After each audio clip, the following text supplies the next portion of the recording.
Welcome, creative thinking listeners, to the Deep Dive. Today, we're diving into something really fundamental, I think. We're trying to cut through all that digital noise and explore how you can find your unique creative responsibility, especially, with algorithms everywhere. It's a big topic. It really is. This is session 9, and honestly, going through the source material for this one, well, it was incredibly eye-opening for me. For me, too. It connects a lot of dots. Exactly. We're going to unpack this profound idea of the why you in your creative journey, and we'll be using the Redefined Imagine Framework as our guide. A very powerful framework for this. Right. So our mission today, to give you, our listeners, a kind of shortcut to understanding how your personal creativity intersects and sometimes clashes with, well, the vast swirling currents of our modern digital world. Swirling currents is a good way to put it. It's a landscape, isn't it? Yeah. That so many of us are trying to navigate every day. And actually, the story of Alex, which our sources introduce, is just a perfect way in. It's so relatable. Okay, tell us about Alex. Well, imagine Alex, right? A creator, naturally curious, initially just completely mesmerized by the sheer potential of creativity online. That initial buzz, yeah. Exactly. The endless flow of new ideas, the incredible variety of content. It felt intoxicating at first, like limitless possibilities. There's always a but. There's always a but.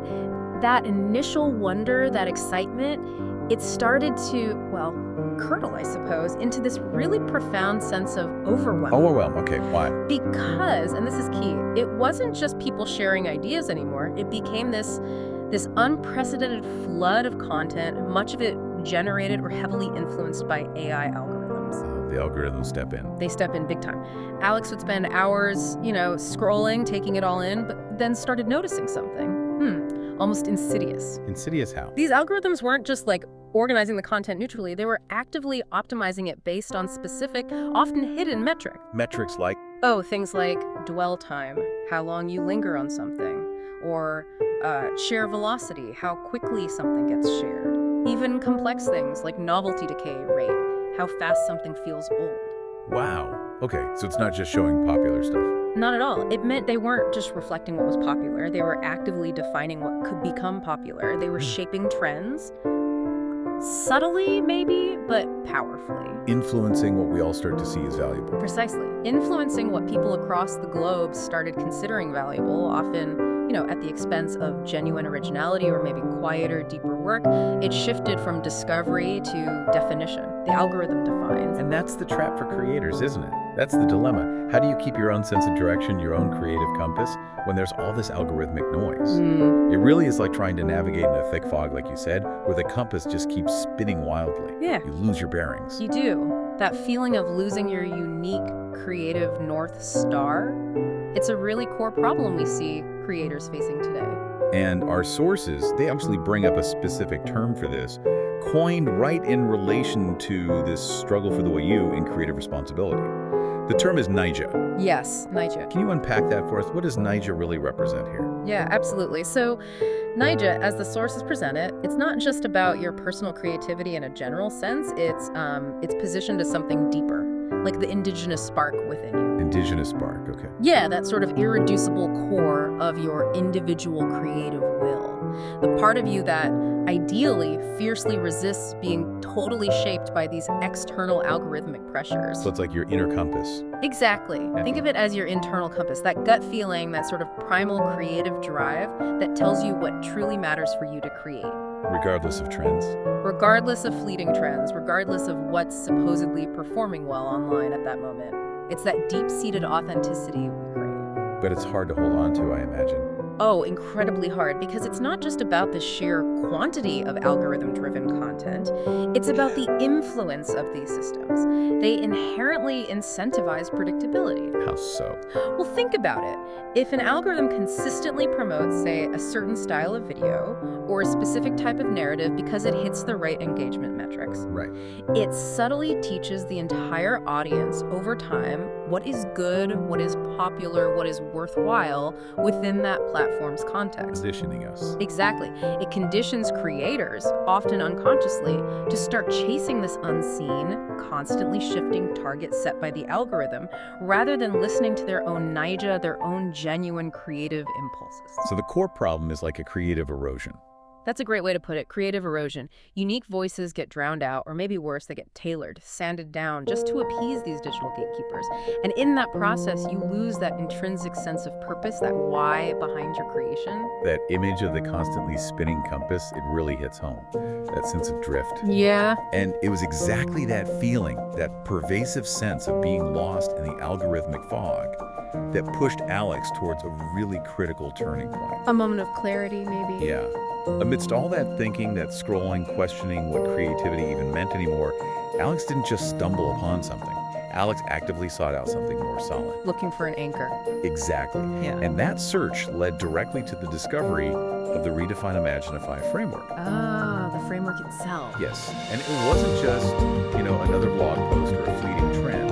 It presented itself as a structured approach, a potential guiding light, offering a path through that digital maze we talked about. A map, perhaps. A map. That's it. This was a really pivotal moment for Alex. Right. A discovery that provided not just potential answers, but maybe a whole new lens for looking at creativity itself. You know what was so crucial, what Redefined Imagine uniquely emphasized for someone like Alex, wasn't just saying be original, lots of people say that. It was about how. Yes. It focused on the importance of cultivating originality, yes, but also authenticity, and doing it specifically in the face of this digital noise. And it offered a method. Okay, what method? The framework calls it pattern disruption synthesis. Pattern disruption synthesis. Sounds complex. It sounds a bit academic, maybe, but the idea is actually quite practical. It's not just about being different for the sake of it. It's about making deliberate, informed choices that inherently resist that algorithmic predictability we discussed. Okay, so how does that work in practice?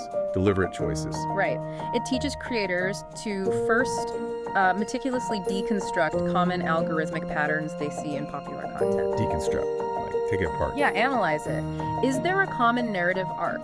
A specific visual style that always trends? A certain kind of emotional hook? Maybe even a particular sound design that keeps popping up? Identify those repeating patterns. Okay, I see. You spot the formula. You spot the formula. Then the next step is key. You deliberately inject unexpected, maybe even non-linear elements from outside that dominant pattern. Inject disruption. Exactly. So let's say a certain type of quick jump cut comedic skit is trending. You might take its basic structure, but then infuse it with, say, a really profound philosophical concept. Totally unexpected. Okay, interesting contrast. Or use an art style borrowed from, I don't know, medieval manuscripts. Or score it with classical opera instead of upbeat pop. You're consciously breaking the expected pattern. That's the disruption. And that's what creates the novelty. That's what generates true novelty, the kind that algorithms might struggle to immediately categorize. And authenticity in this context isn't just about feelings, it's about creating from your genuine experience, your unique perspective, your deeply held beliefs, rather than just, mimicking what's popular. So it's the blend, disruption plus authenticity. Precisely. That combination, that synthesis, is what helps create work that genuinely stands out, that feels fresh, and has that naija spark. Okay, so it's not just about having a good idea then. It sounds much more active than that. How does Redefine Imaginify actually suggest creators, resist that powerful pull towards just doing what's easy or what the algorithm seems to favor? Yes, it's very much an active resistance. Redefined Imaginify talks about creating intentional friction. Intentional friction, what does that mean? Well, algorithms, they generally thrive on predictability, right? They want to quickly understand your content, categorize it, put it in a neat little box so they know who to show it to. Makes sense from their perspective. Right, so the framework encourages creators to intentionally introduce elements that resist that easy categorization. Make the box harder to define. How? Give me an example. Okay, maybe you combine genres in a really unexpected way, like a sci-fi romance documentary. Or you present multiple, even conflicting viewpoints within a single piece, challenging the audience to think, not just react. Complexity instead of simplicity. Exactly. Or you create content that explicitly encourages deeper thought, reflection, maybe even slow engagement. rather than aiming for that immediate, superficial, quick hit of validation. So you're building a whole creative practice around this idea. Yes, precisely. Building a practice that values the journey of exploration, the messiness of real thought, over just hitting the destination of, say, going viral. That must have been incredibly empowering for all. Hugely inspiring, according to the sources. It wasn't just some abstract philosophical idea anymore. It was like a practical toolkit, a call to action. The way forward. A way forward. Alex decided then and there to embark on this very deliberate journey to try and harness the power of creativity responsibly. Responsibly. That word keeps coming up. It's central. This wasn't just about making cool art or catchy content anymore. It was about making it with purpose, with a much deeper understanding of its potential place and impact in the wider world. Really owning that Nija in the creative process, but in a profound and accountable way. Exactly. Profound and accountable. And this path, this journey towards responsible creation, didn't happen in isolation for Alex, did it? It led to encountering a whole collective. That's right. Alex encountered what the sources call the You movement. The You movement. Okay, tell me about them. What was their core idea that united these creators? Well, this wasn't just some, casual Facebook group or forum. It was described as a genuine collective of creators. And they were united by a core tenet, one that feels almost radical in our digital age. Okay, I'm intrigued. What was it? They consciously, actively prioritize genuine expression over algorithmic approval. Genuine expression over algorithmic approval. Let's break that down because that distinction feels absolutely critical. It is critical. Algorithmic approval, like we've been saying, that often just translates directly to metrics, right? Likes, shares, views, clicks, watch time, all that stuff. The numbers game. The numbers game, exactly. It's about optimizing your work primarily for visibility within a system designed to categorize, predict, and ultimately just keep users glued to the platform. And that can lead to... Often, it can feel like a race to the bottom, where maybe the lowest common denominator content or the most easily digestible, instantly gratifying stuff tends to win out simply because it ticks the algorithm's boxes most efficiently. Okay, so that's algorithmic approval. What about the other side? Genuine expression. Genuine expression, conversely, is about turning inward for validation. It's about communicating something that feels true to you, the creator. Something that resonates with your personal experience or a deeply held belief or a unique perspective. Regardless of the metrics. Regardless of whether it immediately catches fire on some trending feed. It puts creative integrity, that connection to your Nija first. So if algorithmic approval is kind of like playing to the crowd or maybe playing to the robot judge. Yeah, the robot judge. Then genuine expression is more about speaking your truth, finding your voice, even if maybe initially it resonates with a smaller group. That's a great way to frame it. Even if it's initially for a smaller, but perhaps more engaged, more deeply connected audience. Okay, so what does that mean practically? For the creator on one hand and for their audience on the other. And I have to ask, isn't there a risk here? If you focus solely on genuine expression, couldn't some creators just completely miss finding an audience at all, especially on platforms that are so driven by algorithmic discovery? That's a really vital question. It absolutely highlights the central tension creators face. Let's take the creator first. Okay. For the creator, prioritizing genuine expression. Well, it often brings this profound sense of liberation. Suddenly, you're not constantly second-guessing every creative decision based on what you think might perform well. Less anxiety, maybe. Definitely less anxiety about the metrics, less pressure to conform to every fleeting trend. Instead, your focus shifts inward onto the integrity of your message, the depth of the emotion you want to convey, or the clarity of the idea itself. Sounds more sustainable. It can lead to much more fulfilling creative work, absolutely. And it can significantly combat that awful burnout that so often comes from the relentless, never-ending chase for better numbers. It allows for a sustainable, internally driven creative practice. Your motivation comes from within, not from the algorithm's whims. Okay, makes sense for the creator. What about the audience experience? For the audience, it means potentially a much richer, more authentic, and ultimately a more diverse creative landscape to engage with. How so? Instead of scrolling through endless variations of the same popular theme or meme, they start encountering voices that truly stand out. Voices offering fresh perspectives, challenging norms, connecting on a deeper, more human level. More substance, maybe. More substance, definitely. It tends to foster a sense of trust between the creator and the audience, and it encourages a more meaningful kind of engagement, moving people from just passive consumption towards more active participation or reflection. Okay, but back to my risk question. What about discoverability? If you're not playing the algorithms game, how do people find you? Right, the risk. And yes, that's real. Creating something deeply original or intensely personal or maybe formally complex, it might not immediately slot neatly into the existing discovery algorithms. It might not get that instant viral traction everyone seems to crave. So you could be shouting into the void. You could feel like that initially. However, what the You movement seemed to emphasize was that genuine expression, while potentially slower to gain that initial wide traction, builds something else. Loyalty and resilience. Loyalty and resilience. Content that truly resonates authentically, that comes from that Naija space, often finds its dedicated audience through other means. Maybe through word of mouth because people are genuinely moved or impressed. Maybe through finding niche communities that value substance over superficial popularity. Or simply through building a deeper, more lasting connection with those who do discover it. So it's a different kind of growth. It's a long game, not a short sprint for vanity metrics. It cultivates an audience that is truly invested in the creator's unique voice and perspective, not just hopping onto their latest viral trend. So it shifts the focus from just audience size to something like audience depth or connection. Exactly. Audience depth, that's a perfect way to capture it. Quality of connection over sheer quantity of views. That's a really key distinction. Depth over breadth. And you mentioned the impact within the You movement. They shared stories. Yes, the sources say members shared countless stories about how using their unique voices, rooted in this genuine expression, actually managed to impact their communities positively. And this wasn't about becoming famous or rich. No, not primarily. The focus seemed to be on real, sometimes small, but tangible contributions. Making a difference in people's lives or thoughts, sparking conversations, maybe fostering empathy. It really makes you think, doesn't it? What does positive impact actually mean in a creative context today? Is it just, making someone chuckle for 5 seconds? Or is it aiming for something more profound? It absolutely is aiming for something more profound.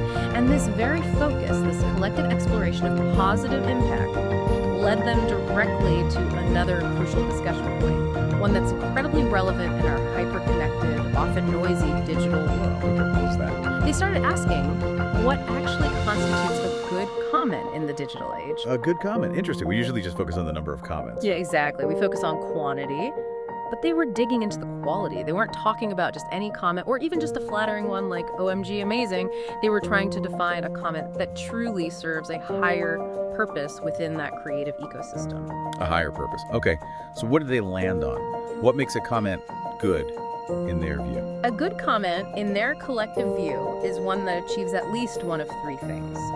It uplifts, it inspires, or it encourages deeper thinking. Uplifts, inspires, encourages deeper thinking. Okay, let's unpack those. They sound good, but maybe a bit subjective. They can seem subjective on the surface, but I think they were getting at something tangible. Right, because there's a real palpable difference between a comment like that and just, clicking like or sharing something without comment. Yeah. What's the underlying motivation? Why bother writing a good comment versus just hitting like? And why do they feel so rare sometimes? There is a profound difference, you're right. And it's subtle but really significant, like you said. Let's take uplifts. A comment that uplifts doesn't just offer a generic great job or a thumbs up emoji. No. It might try to articulate why something resonated positively. What specific element brought joy or understanding or comfort. For example, instead of cool art, it might be your specific use of those muted blues and grays in this piece really captures that feeling of quiet melancholy you were talking about. It truly moved me. It specifies the impact. Exactly. It reinforces the positive emotion or the creator's effort by articulating how the impact was actually made. It shows genuine attention. Okay, that makes sense. What about inspires? A comment that inspires goes a step further, maybe. It doesn't just appreciate the work, it shares how the work actually sparked something new in the commenter. Sparked something new, like what? Maybe it sparked a new idea they want to explore. Or it motivated them to try something similar themselves, or to revisit their own creative project. Or perhaps it helped them see the world, even briefly, in a different way. Could you give an example? Sure.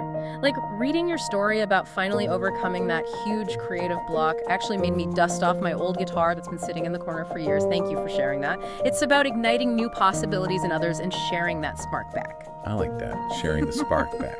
Okay, and the third one, encourages deeper thinking. Right. This one pushes the conversation forward intellectually. It doesn't just react, it engages with the ideas. It might ask a thoughtful, probing question that goes beyond the surface, or offer a respectful counterpoint or alternative perspective that invites discussion.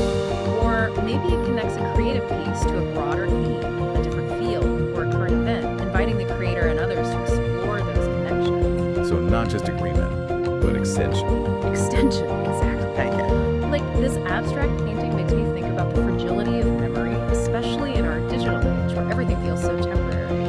Was that ambiguity something the artist intended, do you think? These aren't just passive reactions, they're active intellectual contributions to the dialogue around the work. And this feels so fundamentally different from just chasing likes or shares.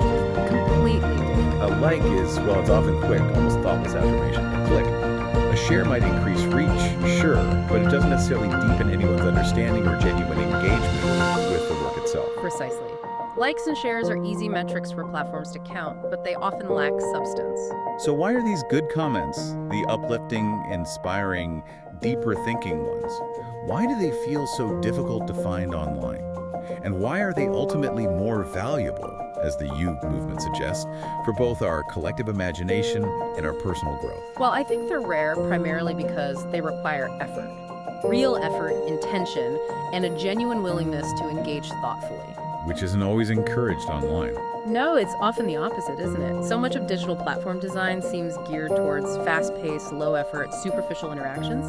A quick, a brief emoji reaction, a one-word comment, those are easily quantifiable. They feed the engagement metrics the platforms rely on. To keep the machine humming. Exactly. Crafting a truly insightful comment, one that really engages, takes time. It requires active listening or viewing, pausing to reflect, maybe even doing a bit of critical thinking. It demands more from the commenters. So the motivation is different too. Entirely. The motivation behind a truly good comment isn't just validation seeking or performing engagement, it's about genuine connection, enrichment, contributing something meaningful back to the creator and the community around the work. Adding value, not just reacting. Yes. When someone takes the time to craft a comment that genuinely uplifts or inspires or encourages deeper thinking, they're actively participating in the creative ecosystem, not just passively consuming it. They're adding tangible value. It fosters this sense of reciprocity, maybe even co-creation. Co-creation. Yeah. Interesting. How does that link to collective imagination? Well, think about it. These good comments, they act almost like intellectual kindling. In an age where fleeting likes are often just meaningless data points for an algorithm, Right. a truly insightful comment can transform that active consumption into something more profound. It's like it signals not just this content was seen, but this content sparked new thought, this resonated deeply, this connected ideas. It gives the work ripples. Exactly. It gives the work ripples. It helps extend the original idea beyond its creator, allowing it to become this evolving entity within the collective imagination. It's not static anymore. So for the collective imagination, it means ideas don't just get consumed and forgotten. Right. They get discussed, debated, expanded upon, maybe built into new iterations or interpretations. It helps create a much richer, more robust, intellectual and creative landscape where ideas can genuinely evolve and resonate across diverse perspectives. It counters the echo chamber effect, potentially. And for personal growth. For the individual. For personal growth, it works on both sides. The creator receives meaningful feedback that goes beyond vanity metrics, potentially offering new insights or encouragement. And the commenter, by articulating their thoughts carefully, is pushed to think more critically, express themselves more clearly, and connect more deeply both with the creative work and potentially with the creator or other commenters. So it transforms a potentially fleeting online interaction into a genuinely meaningful exchange. Precisely. It deepens both individual understanding and potentially our collective wisdom. It makes the digital space feel a bit more human. If you're human, I like that. So it really is about quality over quantity in a very, very profound way, nurturing those deeper connections. And Alex, armed with these insights from the You movement and the framework, really started to change things. Yes, the sources suggest Alex's journey truly began to transform at this point. Guided by those redefined Imaginify principles, Alex started consciously trying to create content that genuinely resonated with that hard-won authenticity. And it wasn't like flipping a switch, I imagine. Oh no, not at all. It wasn't described as some sudden magical change. It was portrayed as a deliberate, maybe sometimes difficult, but continuous application of these ideas into their actual creative process, day by day, project by project. And the result?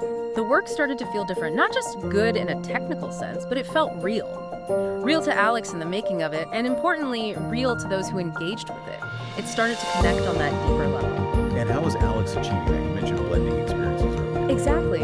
Alex really learned to lean into that idea of blending their unique personal experiences with diverse, sometimes unexpected inputs, and using that blend to craft narratives or images or whatever the form was that truly stood out amidst that constant algorithm-driven chaos we talked about earlier. Can we explore that blending idea a bit more? Blending unique experiences with diverse inputs. What does that really look like in practice? It sounds powerful. It is powerful because it's inherently personal yet expansive. It means consciously taking your individual perspective, your specific life story, your cultural background, your unique passions and quirks, maybe even your traumas or joys. The core of your nature. Yes, the core of your naija, and then intentionally combining, weaving, or synthesizing that with information, ideas, artistic styles, or even data from entirely different fields or cultures. Things that might seem completely unrelated at first glance. Give me a hypothetical example for Alex. Okay, let's imagine Alex has a really vivid, deeply personal childhood memory of, say, growing up near a specific, maybe slightly unusual industrial area by the ocean. Okay, very specific. Right.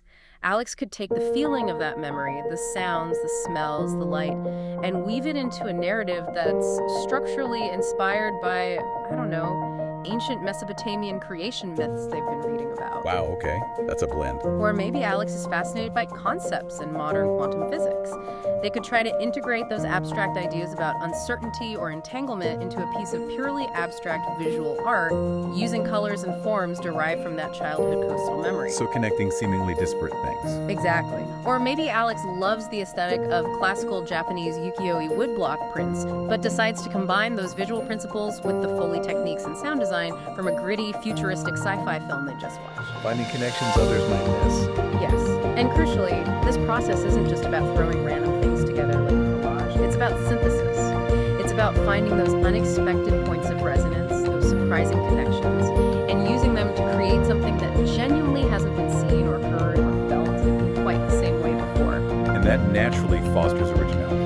It almost can't help but foster originality because it draws from a wellspring your unique life plus your unique combination of external interests that is inherently unique to you, the creator. No one else has that exact same lens. Like you were saying earlier about making a cake for everyone online. Right. You end up with something beige and bland because you're desperately trying to avoid offending any potential algorithmic taste buds or putting any negative keywords. Not exactly a recipe for a masterpiece, is it? Definitely not. By blending these unique, maybe even friction-creating elements, Alex's content started to resist fitting neatly into those predefined, algorithmically preferred boxes. It presented something fresh, something unexpected, something that broke through the predictable patterns. It cultivated that algorithmic resistance you mentioned. Yes, exactly. Algorithmic resistance achieved not through anger or rejection, but through sheer, uncopyable, synthesized uniqueness. And through this whole process, the blending, the synthesis, the commitment to authenticity, and finding that Naija Alex came to a really powerful realization. Yes, a really crucial one. Alex realized that the you in their creative journey, that personal core, wasn't just about self-expression, as vital as that is. What else was it about? It was also fundamentally about taking responsibility.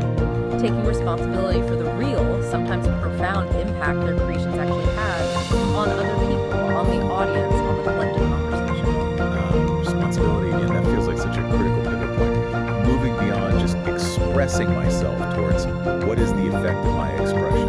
It really is. You could almost see it as the ultimate maturation of a creator's perspective in this interconnected age. So what does creative responsibility really entail then? Why does it matter beyond just my individual need to express myself? Well, creative responsibility, as framed here, seems to extend far beyond just the initial act of hitting publish or finishing the painting. It means genuinely recognizing that what you put out into the world, it doesn't just exist in a vacuum. It has consequences. It has consequences. It resonates. It influences perceptions, consciously or unconsciously. It shapes how people feel, how they think, maybe even how they act. It contributes something to the cultural ether. So why does that matter beyond me and my art? Because every single piece of content, every story, every image, every song, every video, every comment contributes drop by drop to what we might call the collective imagination. The collective imagination, like our shared mental space. Exactly, that shared mental space where our ideas, our cultural values, our societal narratives reside and evolve. And if that space becomes predominantly filled with shallow or cynically optimized or divisive or even actively harmful content, Diminishes us all. it can diminish our collective capacity for critical thought, for empathy, for nuanced understanding, for genuine human connection within a community or society. The quality of the input affects the quality of the collective thought. Okay, so taking responsibility. It means consciously considering those potential impacts, thinking about the ethical implications of impact, considering the emotional resonance of just provoking outrage for clicks or fostering something constructive, reflecting on the potential societal contribution, positive and negative. Asking harder questions before you create or help. Yes. Asking questions like, is what I'm making likely to enrich the conversation or just add to the noise? Is this likely to inspire growth or reflection or to lead superficiality and distraction? Is my work helping to build bridges of understanding? Or could it inadvertently be constructive also? That transforms the act of creation. It absolutely transforms creation from a purely individual act of expression into something more like a communal contribution. Or maybe even stewardship. Yeah, where the creator sees themselves as a steward, some small way, of that collective imagination, taking care with what they have.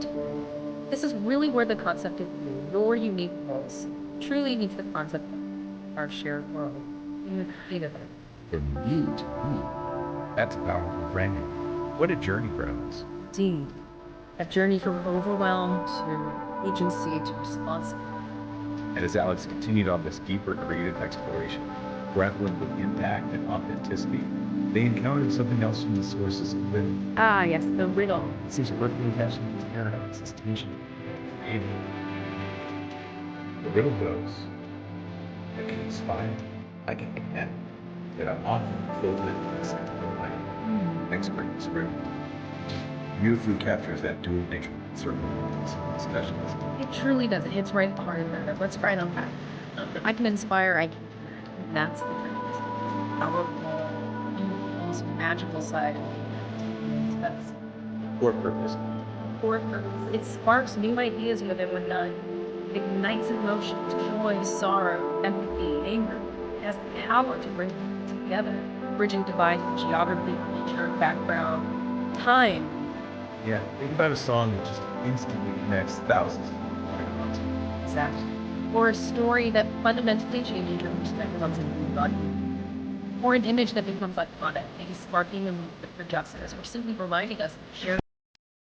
That's the essence of creative power. It's the ability to transcend the individual mind and touch a collective consciousness, forging connections that might not otherwise exist. It speaks to our shared humanity. Perfectly put. It speaks to our shared humanity. That's the intrinsic, the invaluable purpose of authentic creative output. Couldn't agree more, but then comes the sting. Yet I'm often filtered and dissected. And this is where the realities of the digital age, the algorithms, the platforms really step onto the stage, isn't it? Oh, absolutely. This is the crucial counterpoint.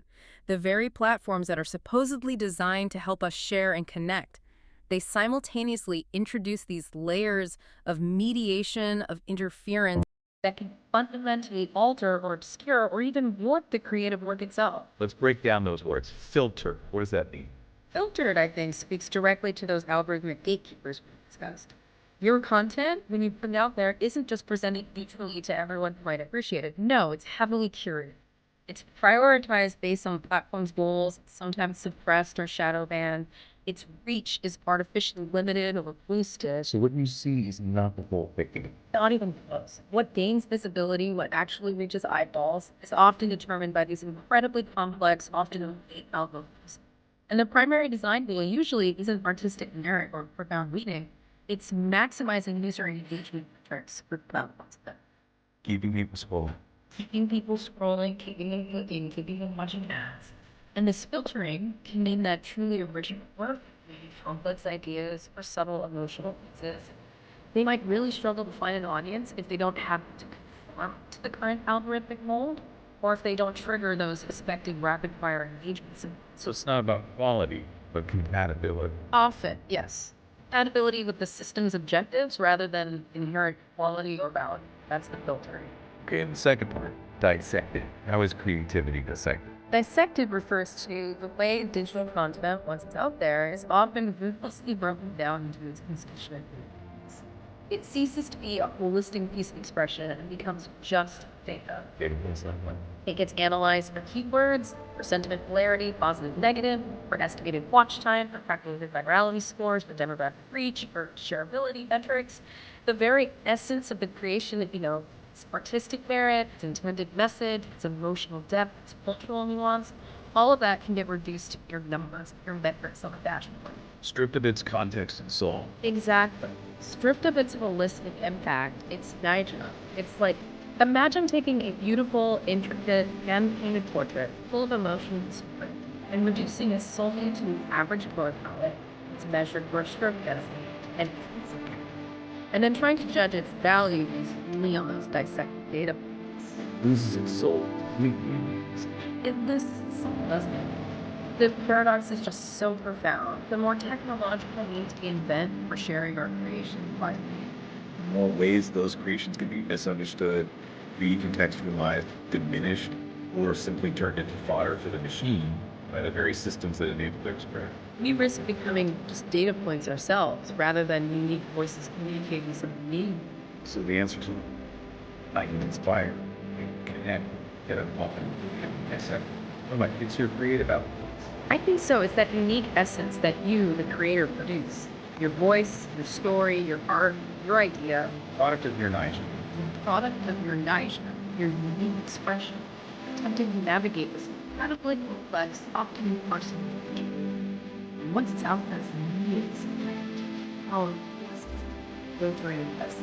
And it's a riddle that we, all of us listening as creative thinkers, as creators ourselves, we have to constantly grapple with in our own work, don't we? Absolutely, because every single time we choose to put something out there, blog posts, music, photograph, and a thoughtful comment, we're essentially posing that same riddle to a visual audience and inescapable to the outcomes. Will it connect? Will it just get lost in it?